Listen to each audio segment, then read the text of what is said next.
You're listening to Techsuite for the C-suite, where we bridge the gap between technology and executives. Awesome, Lukas. Nice to have you. How are you? I'm doing fine. How about you? I'm fine. I'm enjoying the beginning of the year. Right now, when we record it, it's the second week of 2024, so it's an exciting time for sure. It is. You're in the music business, so 2024 is probably going to be fun. Yes, I think 24 will be lots of fun, especially in regards to on-chain music, as you call it nowadays. So basically everything music related and blockchain, NFTs, Web3, and so on, because there's a lot of things going on, uh, which I think we're going to talk about in the next So, couple of well, minutes, probably. just give me something to understand it. You guys rebranded from on-chain music to on-chain music from like Web3 or blockchain music. Is that what Yeah. happened? So basically, what happened, not only in music, I think we all know this, the term NFT is not so good in the mainstream. Um, because of speculation and all the things, all the rugs that happened. So NFT or projects, platforms try to avoid the term NFT if they're trying to do something in the mainstream, not only for the Web3 crowd. So the term that a lot of platforms are using now is on-chain music. I'm not a big fan of the term because it's still way too techy. But I mean, I understand that people don't want to use the term NFT if they want to talk to the people out there that are not just in the NFT space or in the blockchain space. But yeah, it kind of rebranded to on-chain music. I don't know if this term will stay, but that's how most of the Yeah. people call it right now. Everything related to blockchain and music. I saw that from the base team, like the Coinbase Layer 2 team. They Exactly. basically said, well, we'll just call it on-chain. Everything is on-chain, on-chain, on-chain. And now everything that is also not on a blockchain is called on-chain just because it's a brand name now. Yeah. Um, Instead of just rebranding NFT or coming up with another term that just works and making a good thing out of it, just now everyone is splashing on that term. So we'll likely rotate next year to new term. Probably. Excited to see what you post about the new term next year. Uh, but in True. general, when we're talking on-chain, we likely mean on a public blockchain. Exactly. And when you go to explain blockchains to, say, an executive who has next to no prior knowledge, what would you say? Um, I would say that it's basically a decentralized database. Can be open, can be closed, but in most occasions it's open and it's transparent, safe, and comes with a lot of advantages, but might also come with disadvantages. And not everything is better if it goes on chain, as we just said. And that's why a lot of people, I think, a lot of people talk about on chain, even though it isn't on chain because it sounds good, probably. And I don't think that's right, but yeah, No, on-chain itself is, like I said, just a marketing term. If you yeah, if you look at exactly. DApp, like DAPP, if you guys go ahead and Google it, Hmm. the definition should be, and the term comes from decentralized application. Now, we would have to define decentralized, obviously, but if you look up decentralized in a crypto encyclopedia, then you would come up with terms like permissionless, so anybody can join. Distributed, meaning it's not just a single entity, not just a single computer network, it is many. You would also come up with censorship resistant, so you can't really be censored. Well, yeah, there's some legal stuff, but then you should just not show the content as the host, but the network should not remove or block you from uploading it. Depends on how you would want to do that, but a fully decentralized app or network would be in that way. Like on Ethereum itself, you could technically upload some illegal footage out of a war zone. And Ethereum itself wouldn't censor you, but the NFT marketplaces or the places showing that footage would do that, but the footage itself would still be accessible and live there. So that's the whole decentralized idea. Then I was looking through some stuff for traditional finance and the like big banks here, right around Frankfurt, where I'm currently at, and they're marketing decentralized applications like dApps, and they're just using the term as well an app that sits on top of our blockchain infrastructure. Well, that's an app that's using blockchain. It's a blockchain app. It's not a dApp. Like take out the D. It's a nice app. What are you guys doing? And I found that really interesting because even their blockchain was fully permissioned. It was like a system from a couple of investment banks that they now founded a technology spin-off and want to go deep into it. And obviously they get all the big banks because first of all they know how to do the marketing and they have the contacts. Second, they know the regulations. Third, they're actually a pilot project from ECB. So they have the whole European banking system in their claw, and they're marketing as Ethereum, decentralized, and open. I looked at it and I was like, "You're neither decentralized nor open, but blockchain you are." Oh, and Ethereum? Well, you're not Ethereum. You're only Ethereum compatible, but you're not stating that because then the guys wouldn't buy because they would ask, "What does compatible mean?" It's like, yeah. I got hung up on that the last weekend. Yeah, that's what we said in the beginning, right? Everyone just puts a marketing term on it nowadays.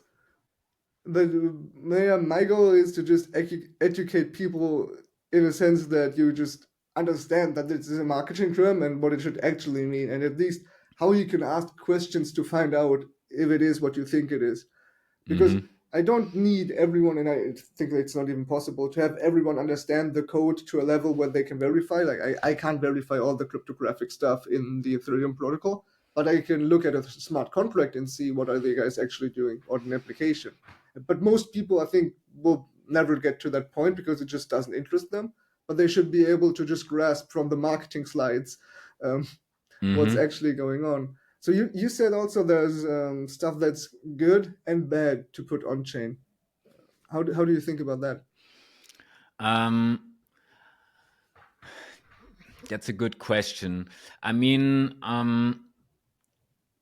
as you said, or as we said right now, it's trendy to put things on the blockchain or to try to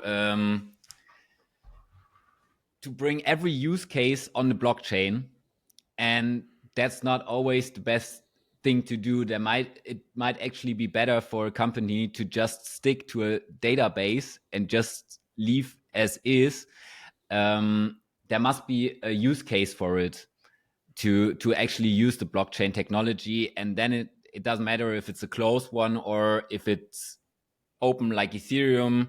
And something maybe to bring this in the music context, that where it would make sense is the copyright management, for example. It makes sense to have this transparent, right, out in the open, that people can see, okay, who owns which copyright, and it needs to be set in stone, basically. Once the copyright is clear, there's no way to tackle this. So this would be a use case where the blockchain would be a great fit. Have it open, have it transparent, have it set in stone. Who owns which part of the music, of the movie, whatever it is. But copyrights, for example, is maybe an example that everyone understands where blockchain would make sense, or rights management in general, maybe. Is there an example you can come up with in the music context that you see where people put stuff on chain or use blockchain where you think, oh, that doesn't make sense? I don't think we have that yet in the music industry. I actually would need to think about it. I mean, of course, there's a lot of crap out there right now because it's really easy to put out NFTs. So there's a lot of, like, you have Spotify flooded with music, Yeah. like hundred thousands of new tracks every day. now everyone can flood the blockchain with NFTs. But I don't think there's in general something in the music industry that comes to mind right now where it doesn't make sense at all. So you're saying, okay, well, there's a lot of, well, this is just maybe a collectible, maybe some bullshit, but we'll just mint it and see if it sticks Yeah, and makes money. exactly. But you're like, well, this could make sense because blockchain is used for collectible, but guys, what are you actually doing? Yeah, exactly. I So, mean, it makes sense, right? To have collectibles, and I mean, music is destined to have collectibles, right? With vinyls back in the day, and coming back even more nowadays. yep, I think more than 70% of people buying vinyls just buy them to collect them. They actually don't have a vinyl player. They just collect them. So makes why not sense. have this in the digital realm? And this is where blockchain is a great fit, because then you have scarcity, and then you can have like a collector's edition of just 100 pieces, for example, or a unique one or something like that. So in that case, it makes sense. But every time something makes sense, there's someone else just, yeah, putting out or misusing it. Let's call it Or like that. I'd say stealing the idea without knowing why the idea was good in the first place. Yeah, probably. um, Even in music, when you look at the kind of genres and the evolution of genres, I think there's something to be said about that industry. Just from looking at it from the outside, you probably have more of a context. Where if I look at the genre and something is coming up, everyone is copying. Um, yeah, that's funny because of thinking about the discussions on AI, that AI might replace musicians or artists and just copying from them. But what did artists do all the time? They just copied, may it be on purpose or not. But you have influences. You listen to music, and that influences you. And probably most of the time, with all the music that we're listening to, you, yeah, this is new because you made it, but also you're using a lot of other blocks that you heard, because there's not as many chords, so the chord progression is probably out there. Yeah, And yeah, so I think there were even some guys who went out to just record every possible chord yeah. combination on a regular piano and just copyright license it. No, they actually, yeah, they copyright license it and then just made it public, like applied a Hmm. public license so that nobody can say, well, this chord progression is my Mine. copyright, so you could steal it to make like the beat production more open in that sense. Yeah, exactly, I heard that as well. That was a fun project, though. But when you then want to tie in blockchain, that would just be a public register, right? Where you can just look up the copyright and verify that okay, this is the actual piece of or the actual chord progression, and the copyright is owned by, or this is the actual beat that was used and it's owned by. Yeah, for example. You could I then mean, also do the royalties through that, right? Like, exactly. I mean, we know that there's a lot of struggle with royalties in general and how to enforce them, but the oh, idea is definitely okay. great. Let's go there. What's the idea of royalties for artists and musicians? I mean, the idea is that every time your song gets used for, I don't know, maybe in this podcast here, for a TV show, gets played on Spotify, wherever it gets used, the artist should get paid, right? This is the idea. To enforce this is something that's pretty difficult since Napster came around, or the internet Yeah. in general. Uh, it's funny that Napster actually developed an NFT marketplace for music. Yep, they pivoted. Yeah. They went there. They're like from the technical side. When I'm just looking at it from a development standpoint, you can't guarantee royalties. Like we could just listen to music in the background of this call, and how is the artist going to get paid if the recording tool wouldn't have functionality inside of it?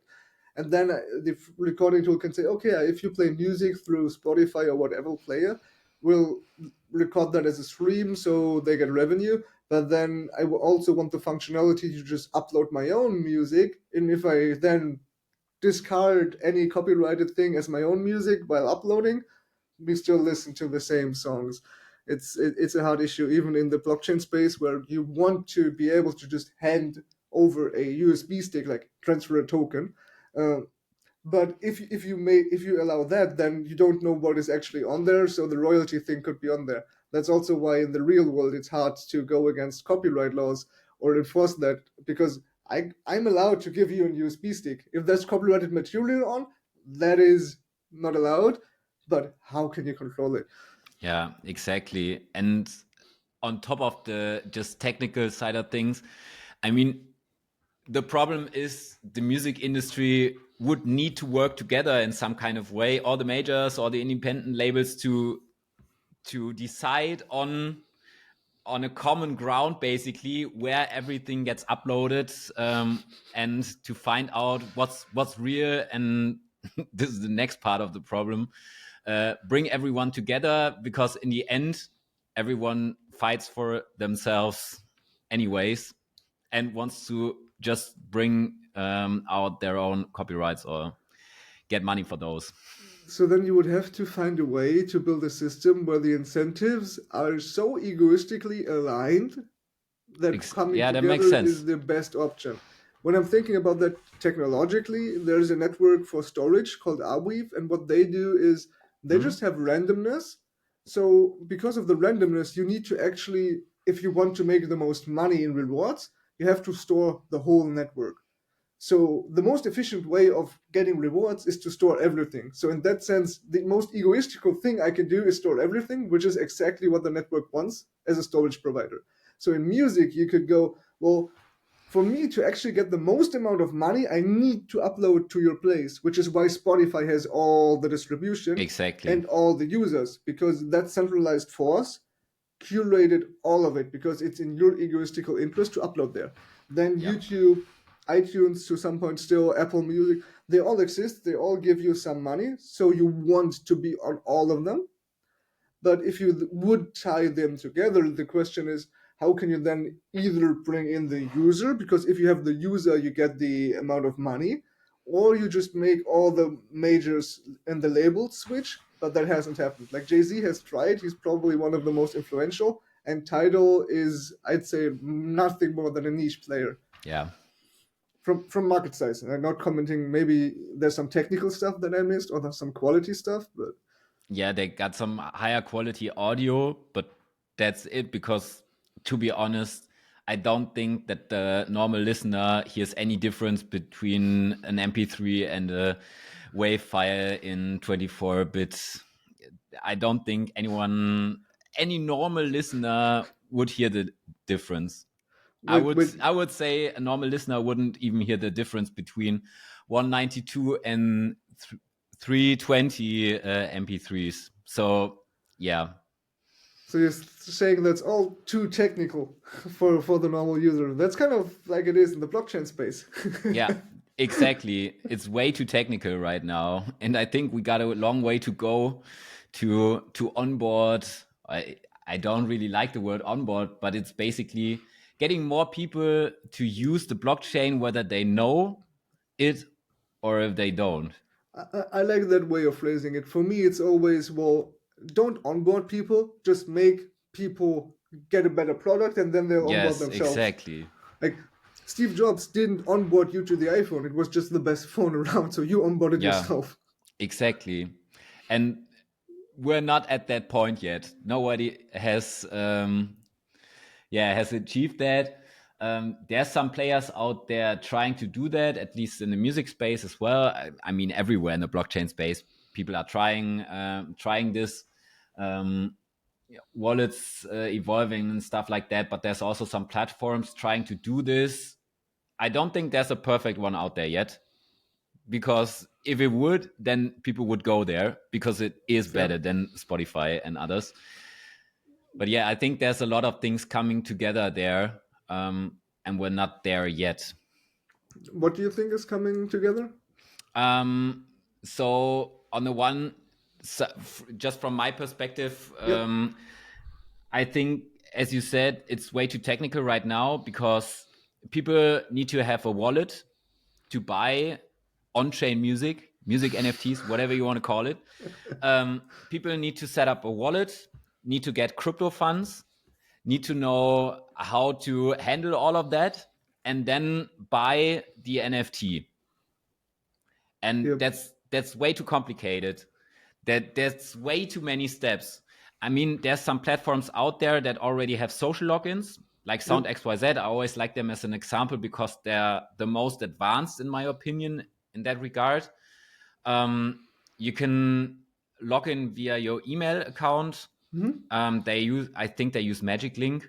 You can log on the website with your email or your social login, and you can also pay with the pay for the on-chain music or the NFTs Yep. with credit card or Apple Pay or Google Pay, Yep. which is good because then a lot of people are just used to logging in with their Google, whether you like it or not. But a lot of people are used to It that, is what you need to and do. exactly, and then someone can just go on there, log in with their Google, put in their Apple Pay, and then just get a song. But, and this is where it starts, everything still is in crypto terms. So it's always ETH as pricing, not USD. And only in small amount, there's the USD tag. It says mints instead of purchase. So like a normal person, okay, they can log in with their Google account and pay with Apple Pay, but then they see something like, okay, 24 mints. What's that? Yeah. Right? But And there's I'm a actually lot of surprised. terms out there. They have an iPhone app. Yes. Like I can see the iPhone app. It's barely visible in the video version of the podcast. But if you go in the App Store, sound.xyz, you can Yeah, find an iPhone exactly. app, which I'm actually surprised by because most of the platforms don't even bother to go mobile because they make enough revenue fees for their thing and don't actually want to onboard a million. They just want to extract from Web3 or are happy with that amount of money. So I'm actually Yeah, so so happily surprised to see a mobile app, like yeah, a native exactly. mobile app, not a progressive web app.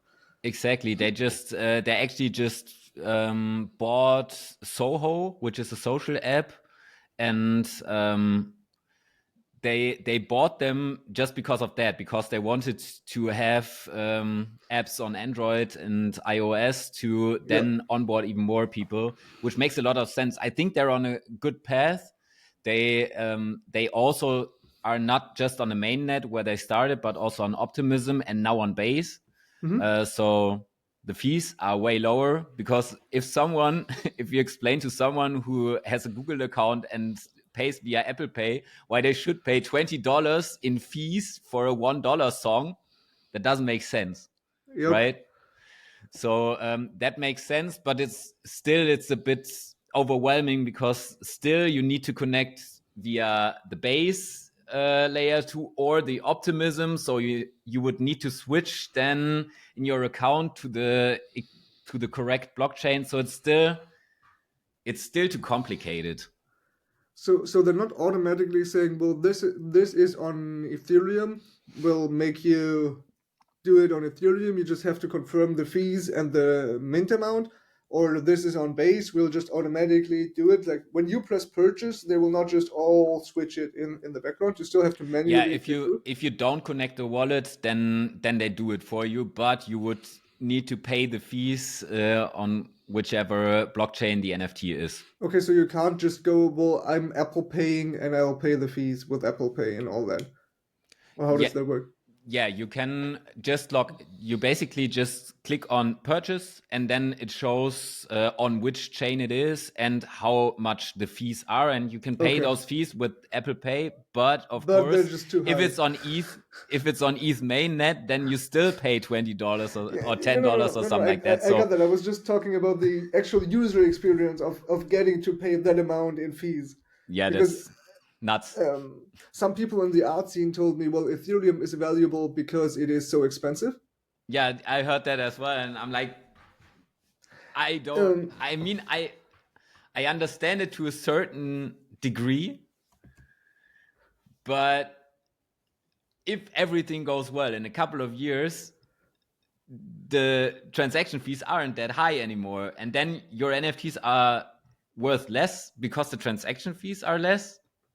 I'd I don't highly really get doubt. it. I'd highly doubt Ethereum mainnet becoming less expensive. I'm happy if it stays the same amount of expensive it is today, because that Mm-hmm. means it's still affordable to 20 to maybe 50% of the population to move anything around there. Because I think if you have more layer twos, and we can get into what that fragmenting of that means for artists, you will have more of those want to also just publish on the layer one to just make sure that, oh, they actually have security and are still cheap. Like the whole idea around the layer two is, well, I have a highway, and that highway is too congested. So let's just build another highway up on top. But you have to get a way down. Like there needs to be a way to connect up and down, kind of like the road network, where you're going on the fastest highway, yes, but you somehow need to get to your local town, where there's Yep. still only the layer one slow road that leads there. And if too many people go off of layer two, and then the layer one road still gets congested and expensive. Yeah, you're So right. as long as we can scale up layer one fast enough to handle all this new highway traffic, Yeah. I think we're good. So I'm interested in hearing your thoughts on using layer twos for music or not. So in my opinion, layer twos make a lot of sense. I think only if you have like unique NFTs or certain things, you might use the mainnet. Yeah, But I think, especially for music NFTs, in terms of sound and other platforms, we're kind of going back to the iTunes old school days where people bought yeah, songs for like $1 or $2, and but now you have it on chain. You have the proof on chain that you were like the 50th buyer of the first Justin Bieber single, right? And in terms of just paying $1 or $2, it doesn't make sense to put this on the mainnet. It has to be really low transaction fees, like a couple of cents, and then this makes sense, and then this can grow and scale.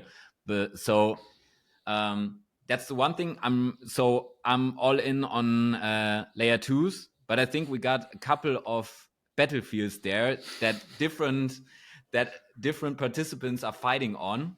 On the one side, we have the different platforms trying to position themselves as the platform in every aspect, right? In music, DeFi, and yeah. everything related to blockchain has its own battlefield on what is the go-to platform, or which is the next Amazon, basically in that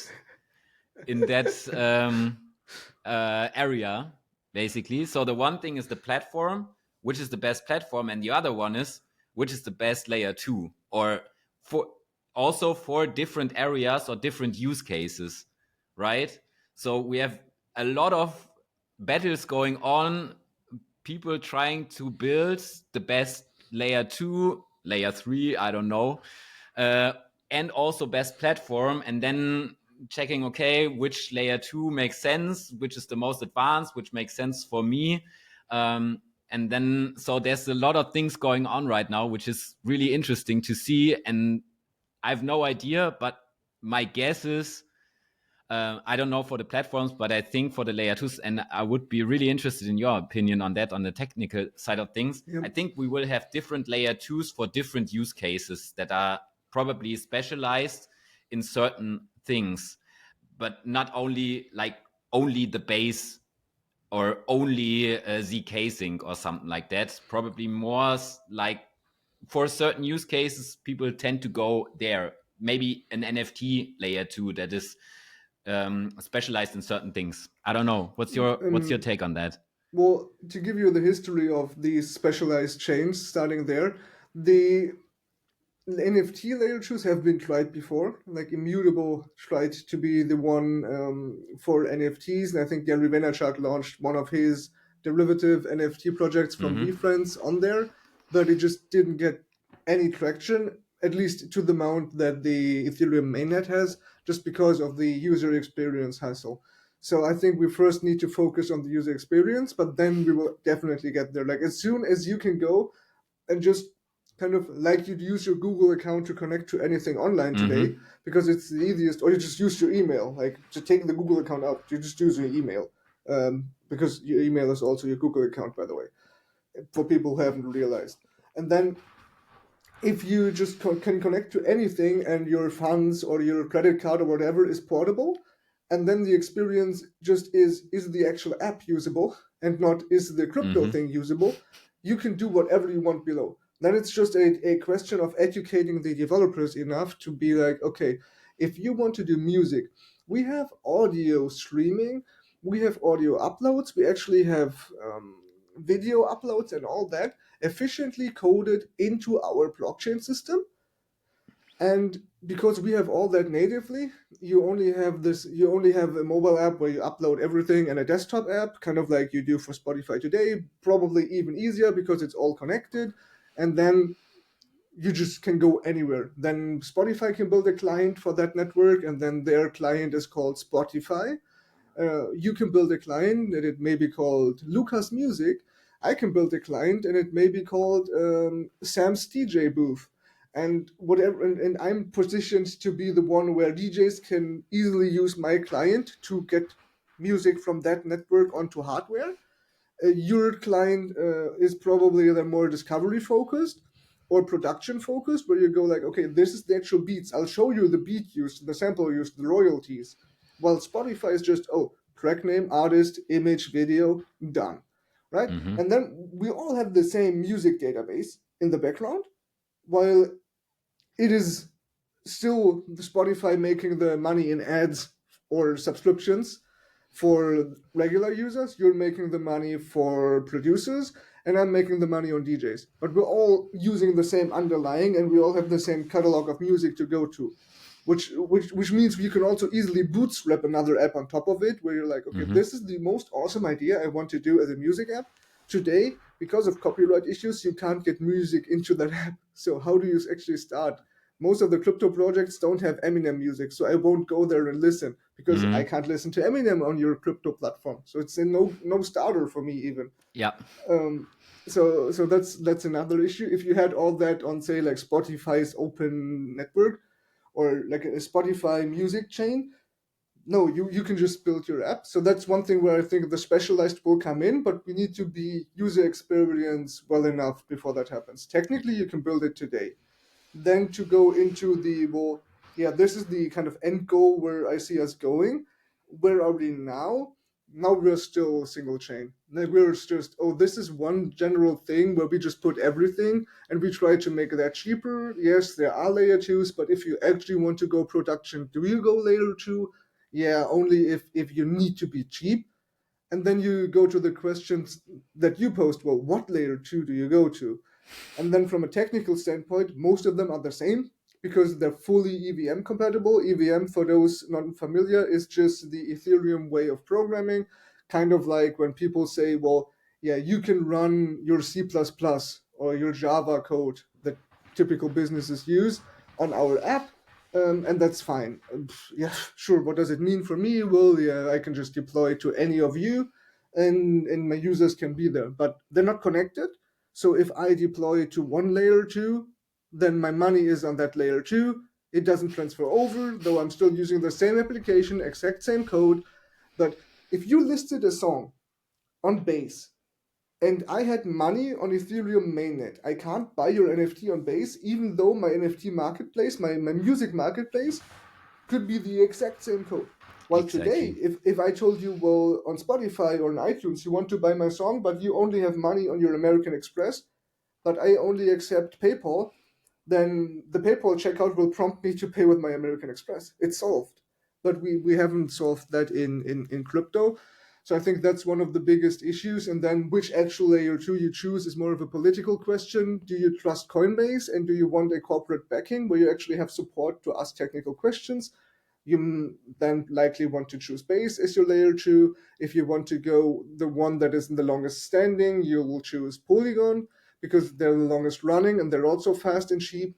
If you are into financial services and you just need the most secure and stable you can get, you pay the additional amount for that security and you go Ethereum mainnet, so no layer two.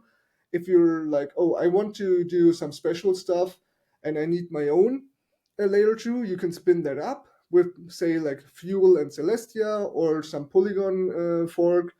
You could then also go to stuff like Arbitrum, where you don't even have to use the Ethereum virtual machine, but you're connected to it.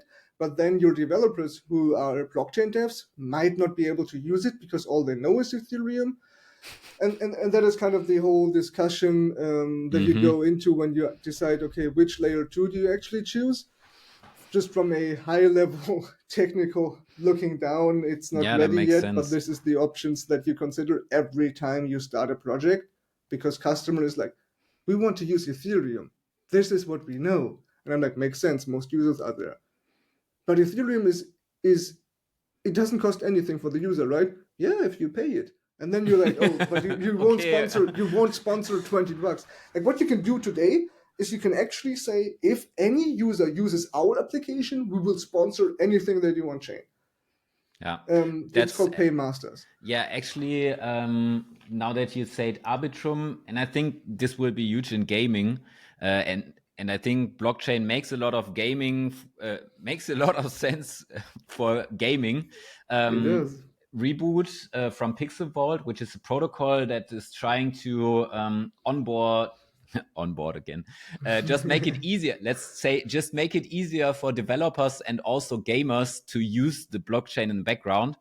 Um, they built a proof of work, basically their auto brawler battle plan, Hmm. which had a playtest now, and I actually tried it out, and it was great. I mean, they have planned that they also have the social login in the future, but Yeah. the normal or the start right now after the playtesting will be only with Wallet Connect. But what you do is basically the gaming or the characters are on ETH mainnet, which are NFTs, Yeah.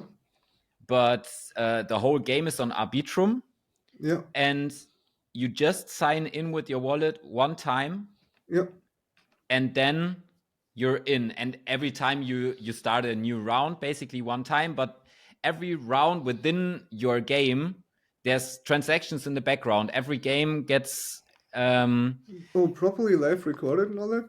yes, and You have to send me that link, because I've been discussing with Finn, I think it was 3 episodes ago, on that exact thing of how you could use Counter Strike for that. Just log your Counter Strike results on chain and verify them. yes, I think they it was only 888 different people. I was one of them Yeah, trying lucky out one. trying that out, and I think it was over 1 million transactions on Arbitrum, and basically it's just the logging in and signing when you enter a new game, because you pay a little bit of game credits every time, and that gets recorded on chain as well, that you paid a certain amount. So it's really interesting. It's the reboot protocol from Pixel Vault, and Yeah, the launch is actually when this comes out. The launch has already happened. I think the launch is on the 9th of January. yeah. Then this will Yeah, it so will it will all be out, so anyone everyone can look up can reboot. just check it out. Pixel Vault. I'll just have it. I'll take it down in my phone so I can easily look it up.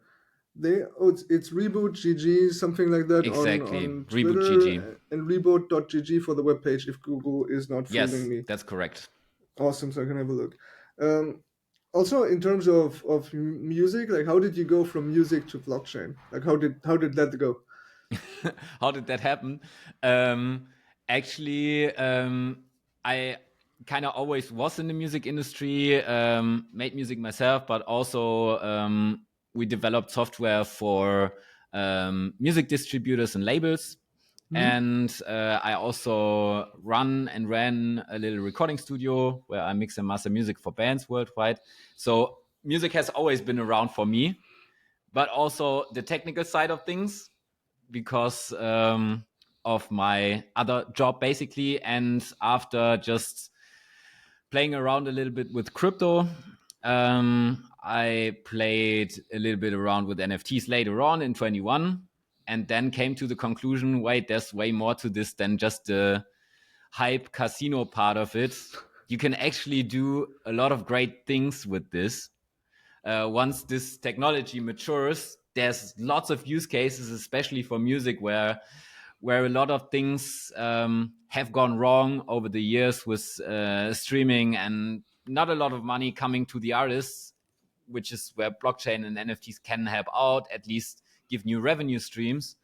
Also can help with the copyrights or the royalties that we talked about. But and this is where I decided to go all in basically on the Web3 blockchain side of things and concentrate on how to use this technology to to develop platforms or consulting people on how to use this tech to Kind of make like better. how to actually make it make sense in the music industry Yeah, instead of just exactly. launching a token. Yeah. Like you see so many technical folks just running around being like, oh yeah, I'll do your beta test, because if I do your beta test I will likely get a token, right? And then you're like, no, we have no plans of launching a token. Oh, your beta Okay, bye. whitelist is just gone, you have no users in your beta. And if you say, well, yeah, we might launch a token, and you get all of those token farmers, then yes, you can do a stress test, but you don't have a sensible analytic stream of any kind to go off of, because they just do the easiest thing. So you can see the easiest path in your app, and if that's the one you intend users to do, but it's insane. So it's actually a good thing to have somebody familiar with the matter go to people and tell them, well, this is how you actually make it make sense.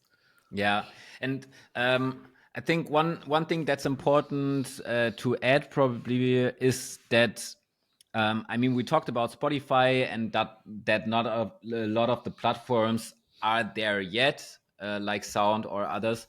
But I think the great thing to talk about here is that actually, when you as a musician release NFTs through a platform like Sound, if the platform goes bankrupt and is gone, your NFTs are still there, right? It's on the blockchain. I mean, the platforms are just a portal basically that views the data, and it's not like for Spotify, if Spotify says, okay, we're out, then all your playlists and everything is just gone because it's on Yep. their internal databases and servers. And this is what's so great about blockchain and how this can really benefit content creators in general, not just musicians, right? You really own the data or the releases that you put out. And right, exactly the same with social media. If you're just big on YouTube, I mean, YouTube is probably a bad example because YouTube seems bulletproof after all the years. But like Uh, TikTok, if TikTok is right, if you only have TikTok followers and nothing on another platform, if TikTok is out, then all your followers are just gone. well, YouTube did YouTube Shorts because YouTube thinks YouTube is going out. So it's not like the platforms aren't struggling to compete with each other. Also with TikTok, we just discussed this earlier. Like I probably lost my TikTok handle because for the podcast I was like, oh yeah, I'll just do a TikTok, so I can also like get content to people and educate them there as well. And then I just got banned because my brother just told me he's also doing TikTok consulting. So he's working with many brands producing their content and all that. And he just was like, you should have just scrolled around TikTok for 5 minutes and then waited 24 hours before you connect your automatic scheduling tool. But now TikTok has terminated me, and they asked, well, do you know why your account has been permanently disabled? And I'm like, no. And they're like, okay, thank you for your feedback. Bye Doesn't bye. change the decision. Bye. So if you now had content on the blockchain, I didn't have content on TikTok, just for reference. But if you get banned on TikTok or any other platform, you had, like you said, content on the blockchain. What would happen is you can just build your own user interface around it to still use your blockchain stuff and publish more. Or if you don't have the funds or the technical ability to build your own, you can just use another one's platform. Like you can go to Instagram Reels and it's still that's the same thing in the blockchain space. Yeah. Yeah, and I think I read that term portal instead of platform, and I really like the idea. I think I saw it on X somewhere of those platforms that are just using the blockchain data that is there, Yeah. just seeing them as portals, just watching what's on there and using that because you can actually use this and go to another portal and watch the same data that's there. And that's not the case for all the Web 2 platforms out there No, it's right for now. sure not. But then you also have to think differently about how you actually build your application, because most of the Web 2 stuff and the stuff we build in general is siloed. We think, oh, if I have the data in my app, that's fine and that's enough. But if you then go out and build what we call protocols in the background, where you actually have that open thing where your app is just a portal to the data, what ends up happening is you need to do a proper job of defining and writing the actual thing behind the portal so that you can have other portals. Otherwise, it's no other than just using a regular database. So if you only have one client, you either like one portal, one platform, you should either encourage people to use and build another portal while you try to be the best, obviously, or you can just also use a regular database and screw off. Because it will save you so much money in development to just start with a database and then release that database on the blockchain later. Like if you think, oh, you are the new Spotify, you could just first of all build the blockchain infrastructure, or you can just build the best Spotify and then be like, oh yeah, we have plans to then decentralize it. So you're like, well, we'll give you APIs now, and then 2 years later, when you actually have proof that the market likes your idea, you can then go out and decentralize it. It's sometimes harder because you need to make sure that the initial go decentralized is well done, but it's way more cost efficient, so you have a higher chance of making it. And the user experience is still the same. Yeah. I mean, as we talked about in the beginning, right? People always think it's more sexy to just start out right to say, okay, we're on the blockchain, but might actually be or might actually make way more sense, like you said, to just do it later and just start out off chain. You know, Even though people if think off it's chain sexy is running unsexy. running around Mallorca naked, right? People think that's sexy, but it's actually like more sexy to stay in your hotel and just make sure that you actually are in the mood to go out and party before you run out drunk and destroy the streets, right? Right. Though, yeah, we too as Germans, we feel that the going to a Spanish island where you can survive with German is interesting, to say the least. Definitely. Have you seen the like Instagrams, TikToks, YouTubes, and all that of international people going to like, oh, this is a nice Spanish island right in the Mediterranean, and then just drinking beer instead of Spanish culture? Yeah. It's fun. There's a lot of that. Though then, if you go to Spain, you can do nothing with your German anymore. Actually, proper Spain proper. So it's fun. And then I was in Miami, and there you can't survive without Spanish. Like we tried That's English. crazy. It works in stores, but in like day-to-day life, you have to be in the more English-speaking areas if you want to survive fully with English, which Crazy. is fun. No, but for you, when you're thinking about music and blockchain, like what's the business case of blockchain? You said copyright, but like in general, why even go there? I would say the collectible side of things is a huge part. People selling their music as collectibles, right? Like you can do on sound, where of course you can do something like a collector's edition where you can then token gate access, where you can say, okay, for buying this more expensive scarce edition of just 10 pieces, you get a Zoom call with the artist, right? Yep. This would be a possibility. For sure, in the future, you can get some digital fashion for it as well to wear it in the metaverse. Not the topic here, but of course that would be a possibility as well. But just, Yeah.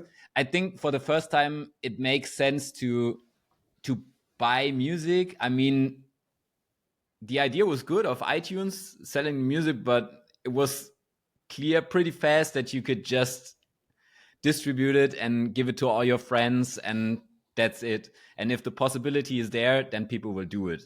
And this doesn't go Obviously. away. We're there, and with streaming, it doesn't cost anything to listen to music. So with this, we have, or with the blockchain and NFTs, we again have the possibility to own something scarce and give the artist can give the fans something scarce, give them the feeling of belonging and actually the proof that they listen to you right in the beginning, right? Everyone has their favorite artists, and they have a concert that they went to. For example, the concert ticket could be an NFT as well that you have in your wallet, then that can prove that you were at the first German show from Eminem back then, Like, or I was stuff like probably that. on the last. Like 2018 was the last so far, and if it stays the last, then I will have been on the last. And Exactly. I was behind me, in on the Maastricht actually at yeah, that no, I was tour. in Hanover, but like on the side of that wall, you can't see it in the video.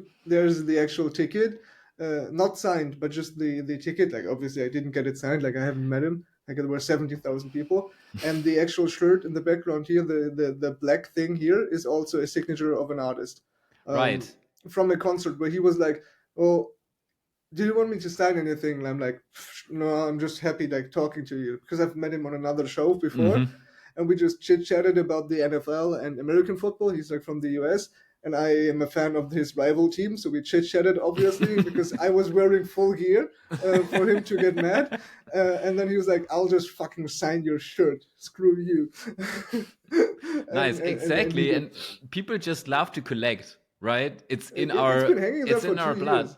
Yeah. or And more probably. Like, it was a big.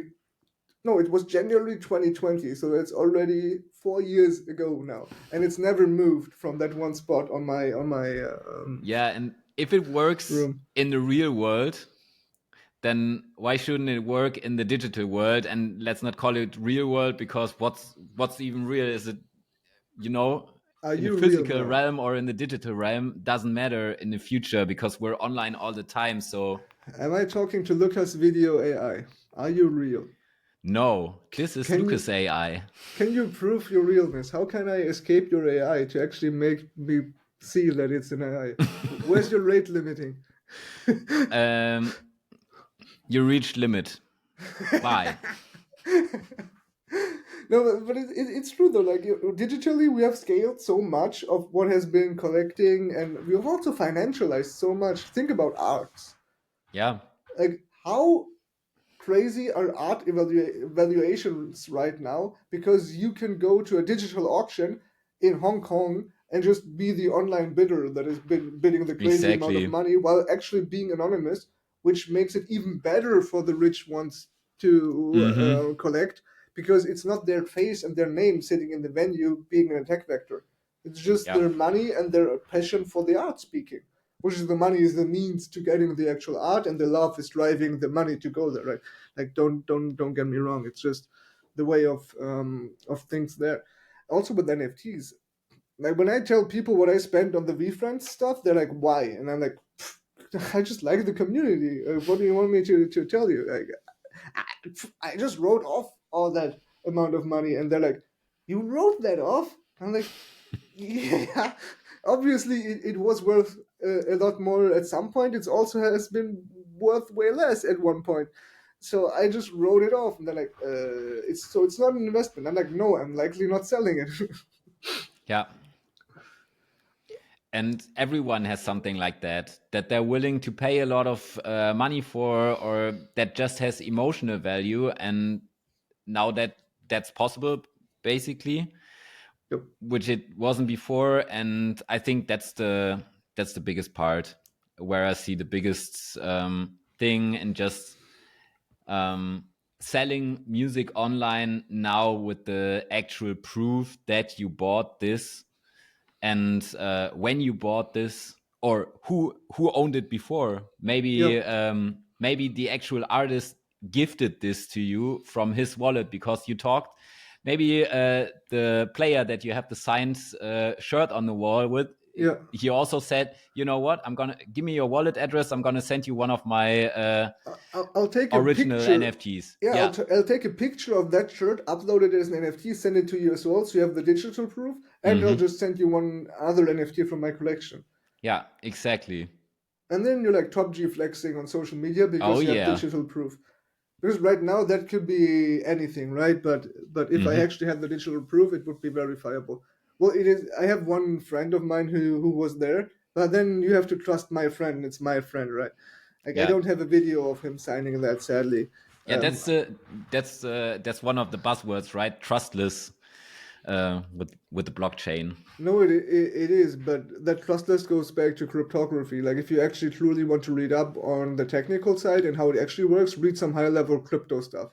Don't read the technical math papers if you're not an engineer or too deep into it, but just read high level, okay, what is it?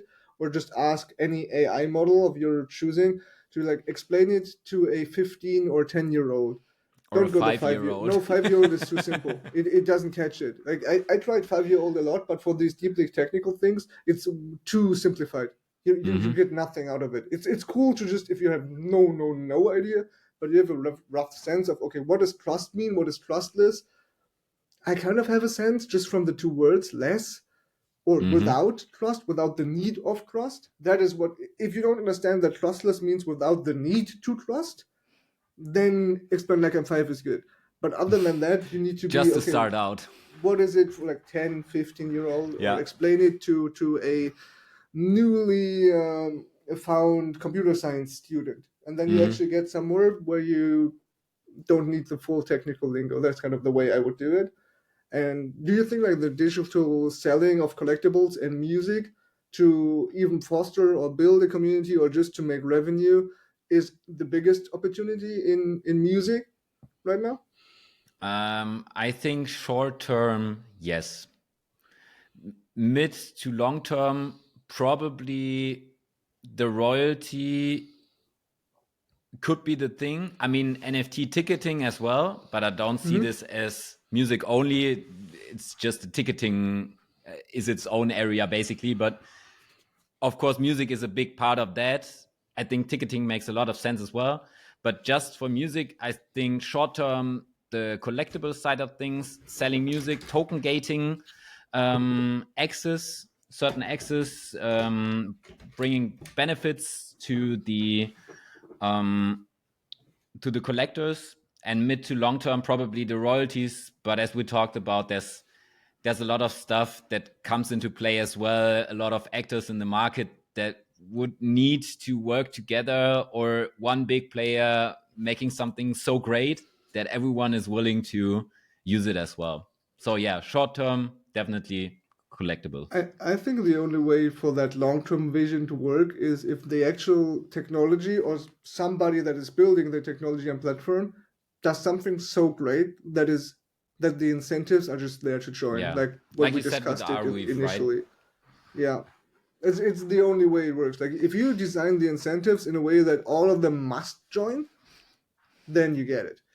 For example, with blockchain, there's no incentive for a traditional bank to join blockchain, but the actual technology is so good that it is way more efficient, and it is just easier to move money. Also, they can issue new products that they wouldn't have dreamed before. New products always means high fees in the beginning, then lower fees, and then they invent new products. That's how financial markets works. Mm-hmm. I'll not say that this is why we get environmental friendly funds now, that have been around for a while, but now they actually have rating systems and all that because that's a product. But you should maybe have a look into that. And if they're now selling you crypto products, well, what are they actually selling? Is it just a list of the top 5 crypto startups? Well, if that's Probably. valuable to you, feel free. But if the top 5 list is public, then what does their research mean to you? Why should you now pay a 2% fee instead of just an index fee of around like 0.07 or Mm-hmm. 0.3? Um, but this is not any like investment podcast, so I'll just leave it at that. Uh, but I think your long term with the royalties is interesting because somebody just needs to build the platform. Also for ticketing, I haven't seen ticketing take off just because the major platforms have such a huge grip on the Yeah. ecosystem. Also, the user experience for tokenized tickets is still not good enough. Like, you should I go to mean, VCon. Like, they have one of the best apps, and it's still not good. I used Token Proof in Miami, and it was like still not good. And that's one yeah, of the token biggest proof players. is okay. But only if you already have a wallet, right, and know what to do. I signed up But with actually, email, and their onboarding was so bad that I couldn't get it going until like last minute in front of the event when they at the event showed it to me because They don't give me a notification in the app that they sent out an email with a ticket to click on it. Why? I'm signing up with the email that connected to the app, and I'm signing up on a form that says token proof on it on the sign up webpage. So don't you connect my email to that ticket in a way? Like, why isn't that not happening? And we got in luckily, but why make it so Yeah, it's hard? way too complicated. But actually, Ticketmaster is experimenting with that, right? With Avenged Sevenfold, which is a Yeah. metal band. They actually start trying out token gating sales to That makes sense for them to experiment with. If they yeah. go and build an actual NFT marketplace or like an actual NFT ticketing solution, I hope they don't go at it from their current way of doing it, but rather they do the okay, what would a Web3 thing look like? And then, okay, how would a startup take us out basically? Then build that, but integrate all the learnings they have, but not the tech or the user experience they have today. Yeah, it definitely makes sense.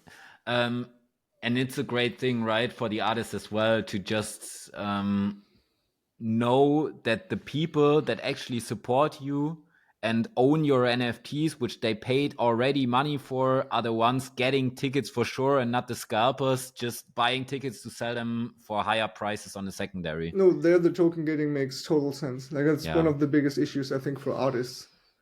Like I paid 3 times the official retail for my Eminem ticket in 2018 because Ticketmaster or Eventim or whatever it was, they held back a amount of tickets because they know if we held some back, you don't have to go to eBay and we can charge you even more than the eBay guys because it's coming from us. And they called that platinum tickets. Yeah. That I platinum just like that all means the you still get VIP. some. Yeah. It's no, it's not VIP. It's They just especially stated it's no late. VIP experience. It's just called platinum because you're paying platinum pricing. Well, that's my opinion, but they call it Well, platinum fuck. because it means they hold back some so you can still enjoy going to the concert. Yeah, but whatever it is. But if you then were to talk to musicians and executives about going the blockchain route, is there anything they have to look at, like any guides, any tooling where you're like, this is the resource to go to learn and get started before they come to you for your music experience, obviously? Um, that's a good question. I mean, um, usually I just talk to them and check what they already know. I also do some really basic content on what wallets are, certain things to set up and stuff like that on YouTube. This is where I direct them from time to time. But yeah, most of the time I really talk to them to find out where they are standing right now and then go from there with them together. Okay, Because so I you'll tend YouTube like, be in the show, will be in the show notes. Like, yeah. is there if somebody messaged you like send me somewhere so I can learn? You're like, okay, yeah, look at my YouTube and then just Google, or Um, I have a list of podcasts or websites that I can send you the list that I can yep. You can send to also people. make that a LinkedIn post or an X post, and then I can link that post, so you get Hmm. some distribution out of it. Because if I just put the links, it will be the links. So Nice, then it's one link in the podcast description. You get some distribution, perfect, and then also your socials are linked so that people can ask you questions and comment on it, driving some engagement farming meta 2.0, actually sharing value and then getting engagement. How about nice. that? Yeah, that sounds way better. Is there anything you think we missed going over for music especially? No, I think we basically covered everything. I guess we could continue talking for another couple of hours, but I think for a start that we covered everything basically. Yeah. Awesome. So if there are any questions, let Lukas or me know so we can add another episode next round. Like the format of the podcast is I'll get 10 guests. Episode 0, like the first before any guest, is Hmm. my current thoughts, and then a closing round. So I kind of have like a season vibe. We'll Hmm. see how that plays out. I just want to try that format because I haven't seen podcasts actually do in season reviews and look back Yeah, that's and give correct. like the podcaster's opinion. Because like Alessa, a friend of mine, she was like, you should give your own opinion before you start interviewing people because they will change your opinion. And then you should update your Mm-hmm. opinion and state that. I found that interesting, so I'll just do it. So then next season, if we can continue with more new questions and more new cool stuff that probably came out in that half a year. Probably, yeah. Awesome. Nice. Thank you Thanks so for much, having Lukas, me. for coming on. You're welcome. Thank you for listening, and thanks for the guests for coming on to Techsuite for the C-Suite. In the description below, or the show notes, whatever you want to call them, you will find the awesome resources our guests mentioned to get you started. You can find links to our guests, and you all can also find a summary, takeaways, and other links to keep connected with the show. Thank you so much for listening. Have an awesome day.